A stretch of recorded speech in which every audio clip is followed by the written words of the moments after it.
Hello everyone, thank you for joining me at Magic Cat Gaming. This is the Magic Cat, and today we're going to be playing some Magic the Gathering Arena. So, what I want to do today is a little different.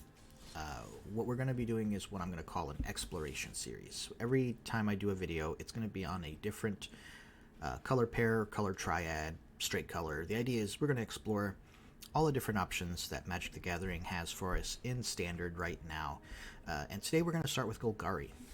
Now we're starting with Golgari mostly just because of Fiend Artisan, which when it was first spoiled, I was really excited about Fiend Artisan, and I thought for sure that this card was going to end up being like super playable.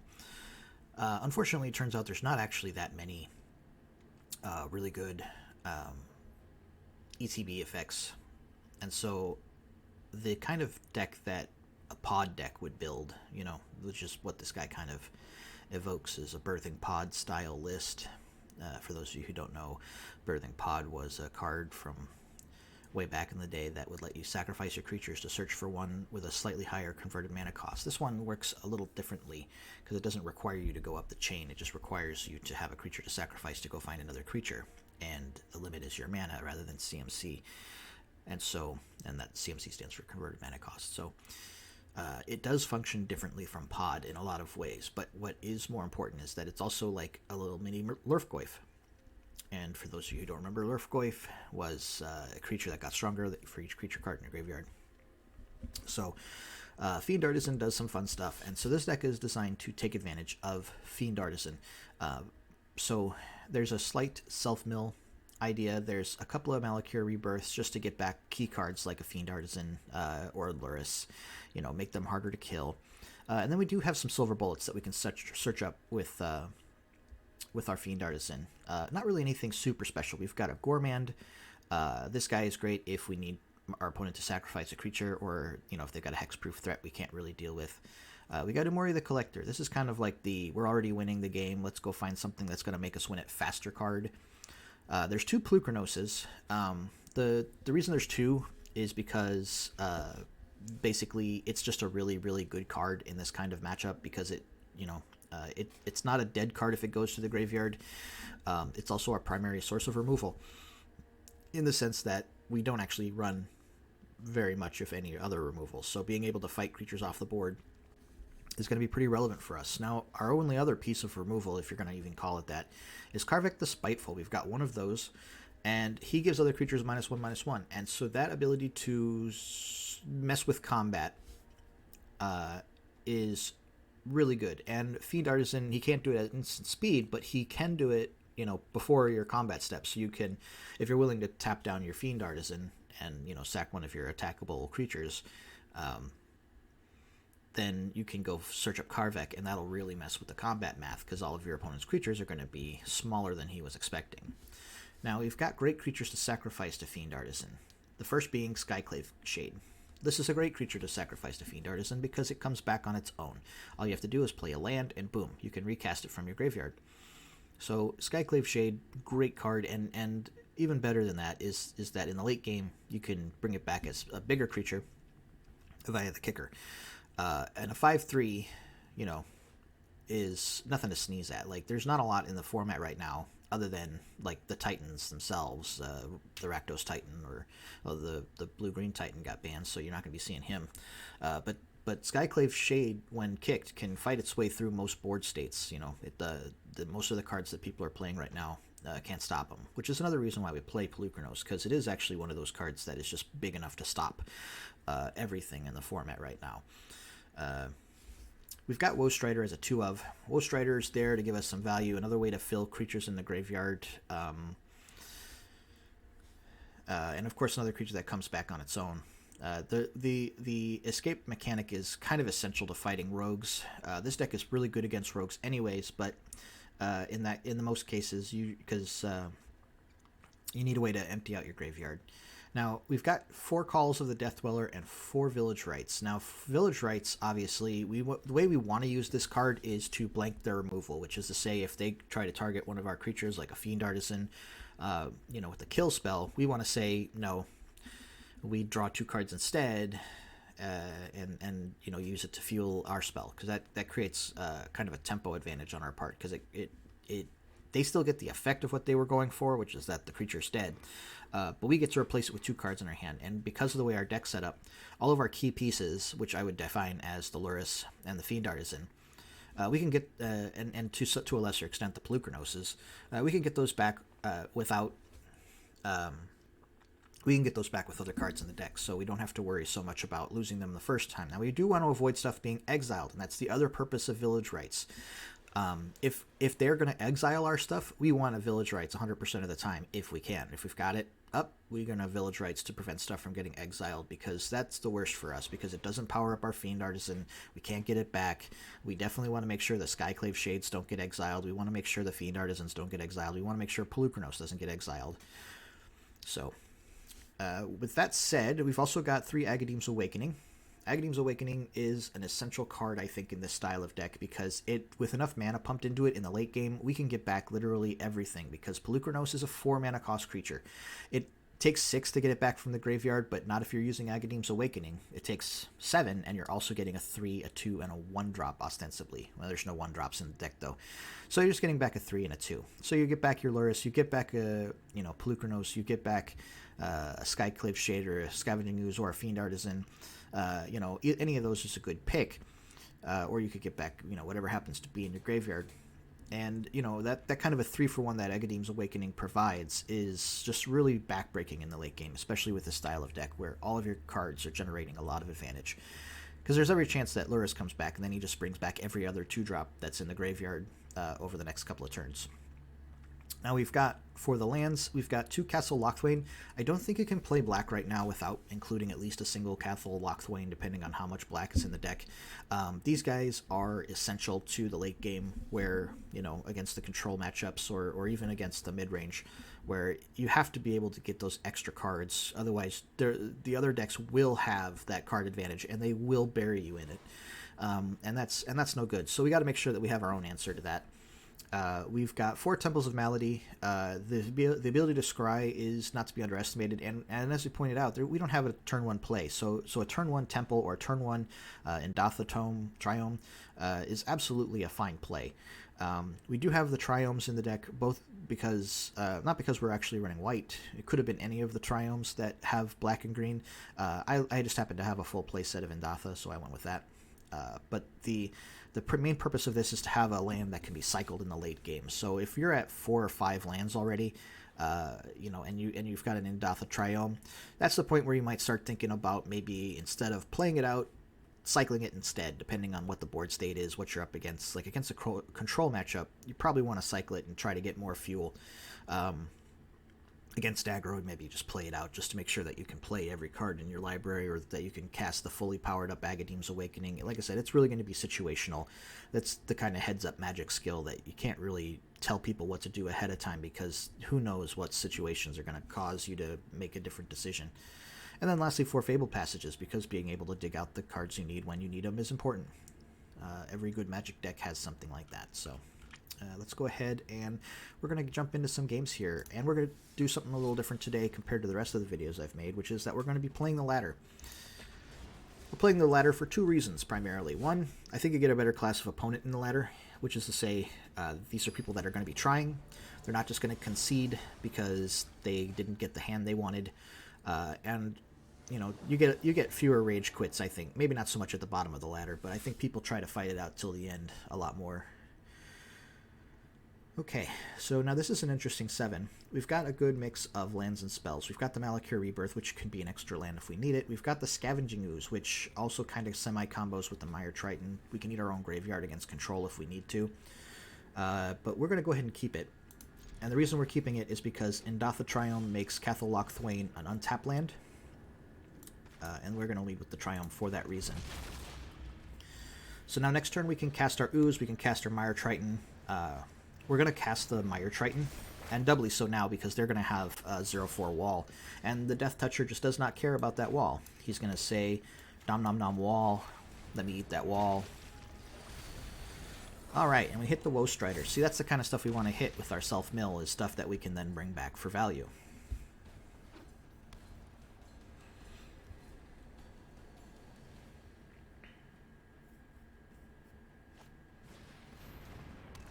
So now this is definitely something that we're not wanting to see, which is that exile effect. We'd much rather have, you know, our stuff get killed rather than exiled. So unfortunately, we don't have the untapped land here. I'm not interested in the 5th land yet. I know I'm going to draw it naturally eventually, so I'm just going to go ahead and pass that. I'd rather have stuff I can play more aggressively. Not having the untapped land for the Malakir Rebirth here to protect the Skoos is a little sad, but we got to keep our threats up. This is definitely going to be a white-blue control matchup. I'd be very surprised if he didn't have a Yorion or something of that nature, especially seeing the Glass Casket. Even though he's not using it as a companion, that doesn't mean that he doesn't have it in the deck. In fact, when this format was pretty new, my advocation was that there was no reason to go 80 cards necessarily. You could always just, you know, play 60. Now we're going to attack here. It's mostly just a bluff. He's probably going to snap block. It's fine. We don't really have any way to push through. We don't care. And then we're going to post-combat play a Woe Strider. And now we do have the extra black source for the Malakir Rebirth in case he does something like Shatter the Sky. And honestly, that would be the best thing he could do for us if he shattered the sky, because then we can we'd save the Ooze and then get back a Woe Strider or something along those lines. Now he doesn't have that. He's got a Banishing Light. So that's unfortunate for us. What we're going to go ahead and do is activate his ability and eat the goat to scry. The goat by itself doesn't do much. Another Mire Triton. We're going to go ahead and throw that to the bottom. If we... it might have been right, since we have a Call of the Death Dweller, to go ahead and keep it and mill deeper. But for the most part, not too worried about it. Another call. So here's what I really wanted to do. We're still going to be a little short, I think, on the Woe Strider as far as having enough lands to activate it. Yeah, so we need 4 other cards in the graveyard, and right now we've only got 3 cards total, which is unfortunate. We're really playing his game right now, so what we're going to go ahead and do is play the Lurrus. We've got plenty of ways to bring it back. What we really want to do is force a card that is going to kill our stuff instead of exiling it.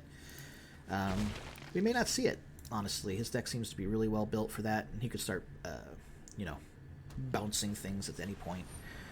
Hard casting a Shark Typhoon, and so now we're going to get punished really hard for not including that enchantment removal. Alright, but we're going to get in for a little bit of damage here. And we're going to gain some life.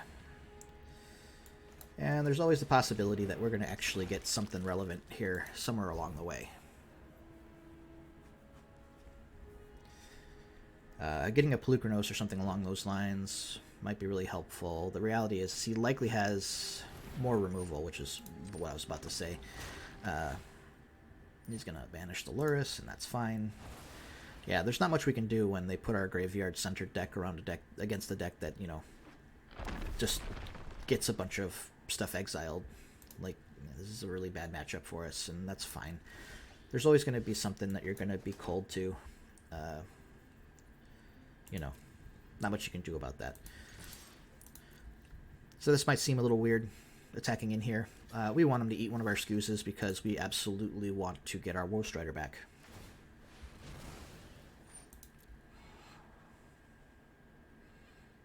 He was kind enough to go shields down, so we don't have to worry about getting countered or anything like that. We just need to, you know, get these cards done. So we're going to go ahead. Now we still have nothing there, so we're still a card short. So what we're actually going to do here is we're going to go ahead and use Call to get back the Woe Strider, because sad. But now we've got Menace Death Toucher, which is pretty handy. You know, in that he'll have to lose 2 sharks to block it, or a shark and a thing there. Now, he spent all his mana to do that, but he does have a 7/7 flyer, which is a little annoying here. I'm not gonna lie.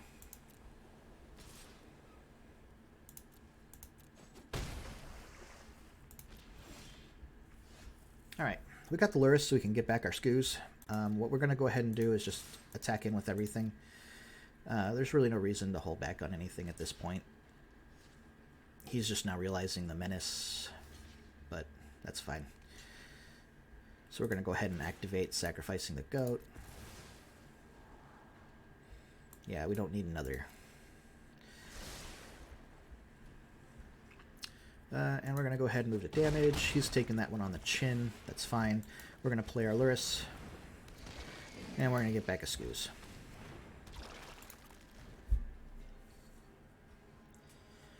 Now he can punch us for 10 in the air, and that's going to hurt. But, you know, not much we can do about that at the moment.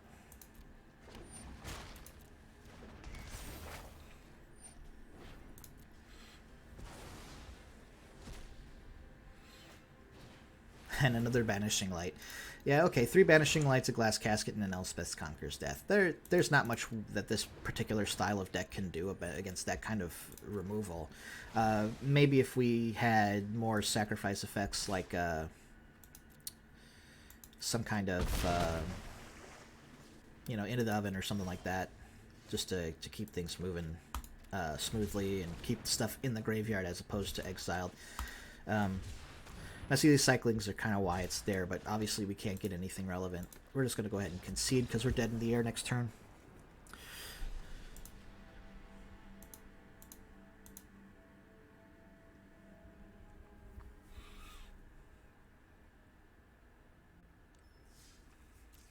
Yeah, that was a rough game. We're going to go ahead and give it another try. See if we can't get paired up against something that's a little less anti-our deck.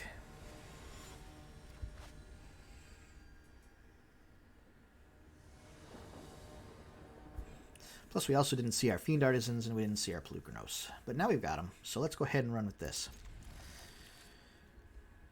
So we're going to lead with the Swamp. We want to try and keep them thinking we're playing Rogues if we can. That is a turn 1 Edgewalled Innkeeper Rogues be damned. Alright, we're going to go ahead and play our Shade. We play the Shade first because it comes back and it's honestly just fine to basically... You know, we want to, if it gets killed now, we can bring it back, and it's a good utilization of our resources. Now, he does have a Scavenging Ooze. That is fine, although it's a little annoying here, because we want to play our own Scavenging Ooze, because we can't really Mire Triton into an open Ooze that's going to have mana next turn. So we're going to go ahead and play our Fabled Passage. We're going to play our Ooze. And unfortunately, we're not going to get mana off the Fabled Passage, so we're just going to hold off on this for the moment. And what we're going to do is we are going to cast it for green here. Glass Casket's fine as removal against us because he's got a little bit of a nombo there with that Scavenging Ooze. He can... he cannot actually eat it while it's under the casket, so that's fine by us. So now we're going to go ahead and activate this. We're still going to go get a green because we have the second Scavenging Ooze behind it. And so we're going to most likely, unless we top deck another land, we are going to likely play that. Oh, now we got a Fiend Artisan, and so now we've got some options here in terms of what we actually want to do. Clearly a Kaervek would be amazing because we could clear out his creatures, make his Scavenging Ooze much worse. We're going to go ahead and move into combat and attack with our Skyclave, get our 3 damage in. And then we're going to go ahead, we're still going to go ahead and play the Scavenging Ooze here. Because we do want to have a chance at winning the Scavenging Ooze fight. You know, because stuff is going to start dying at some point. Now missing the land drop is pretty painful here. There's not much we can do about that. We can hope that our opponent misses theirs, but there's a pretty good chance that we might just get buried under a mana advantage. Oh, definitely getting buried under a mana advantage. Although maybe the Polukranos can come down and put us back in this game. We just need 1 more mana and we'll be able to cast that. He's offering the trade, and I think what we are going to do is take that trade.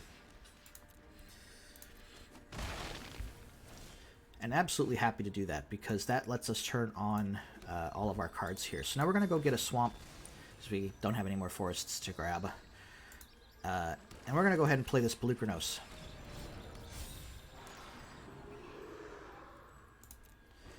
Now that Polukranos is going to help us out a lot here if it survives. They've got the white, so they could have the exile removal again. And that would be annoying as heck. Oh, he had the Scavenging Ooze behind it, and that's fine. No problems there. We've got Mire Tritons to make the Skoos. The Depth Touch on it actually makes Skoos like a much worse card there. So now this is kind of an interesting situation. We do have Malakir Rebirth, and we've got enough to activate a fight on the Polukranos. So what we're going to go ahead and do is we're going to attack with the Skyclave.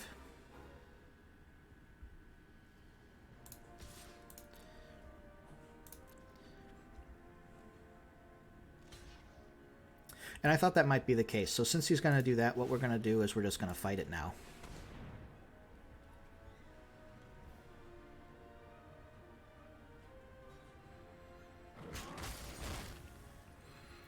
Alright, now the cool thing about Malakir Rebirth is that if the Polukranos were to die for some reason, say it blocks a 3/3 or 4/4 Scavenging Ooze, we can use that Malakir Rebirth to bring it back as a 6/6 again. And we're perfectly fine with that, because then we'll get a chance to fight the Skoos. And if he's using all his mana to eat stuff out of the graveyards, which looks like that's what he's going to do, then that's mana he's not using for anything else. And as long as he doesn't get bigger than 6/6, that Scavenging Ooze is still going to die to a Polukranos fight. And hopefully it does it on his next turn.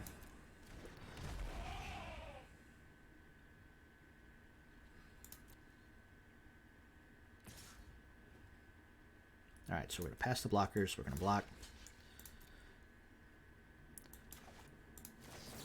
And we're going to get our Polukranos back.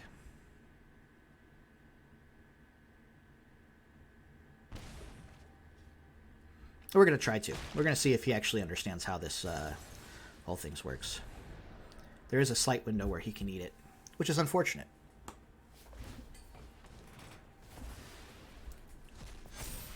But again, it stopped the damage. And we still have the Death Touchers, so not super worried about the long run here. We're going to go ahead and start milling stuff. Scavenging Ooze again.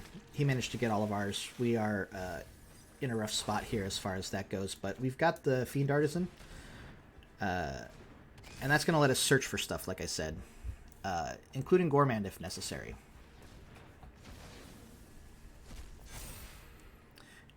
And we are going to attack with the Shade, primarily just because he loses something relevant if he blocks. And he did block, which is great.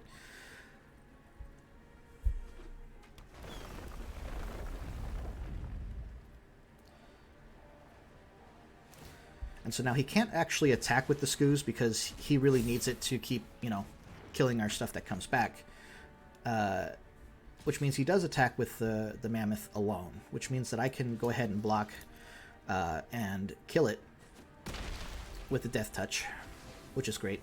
And I've got the second Mire Triton behind it, which is also great.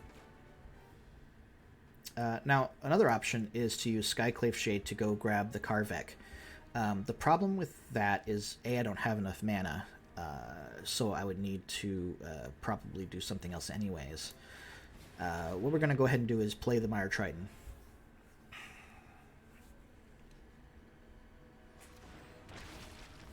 Because we do need that Death Toucher. That's not really negotiable. Another Fiend Hunter. And we're going to go ahead and just use the mana to play the Skyclave. More stuff on the board. Now the Skyclave is going to hang around, and we are going to go ahead and use that with the Fiend Artisan next turn, if we can, to go grab a 4-drop. Probably a Rankle, because Rankle will let us force him to sacrifice stuff, and so hopefully we can kill Edgewall and then force him to sacrifice it. Now it's always possible that he's got more stuff, and obviously he does, so that's painful. He's gonna probably smack us for a lot here. Oh, and the Arachnir. Now there's options. I could block with the Fiend Artisan to not take 9, but realistically that's not a winning line. That's just a slightly losing line. We've got to come up with an answer for that Scavenging Ooze at this point, and the reality is that the deck doesn't really have one that we can go get. Because most everything involves hitting the graveyard. So once again, he's got a natural answer. And for the record, this is the reason why this style of deck never really took off.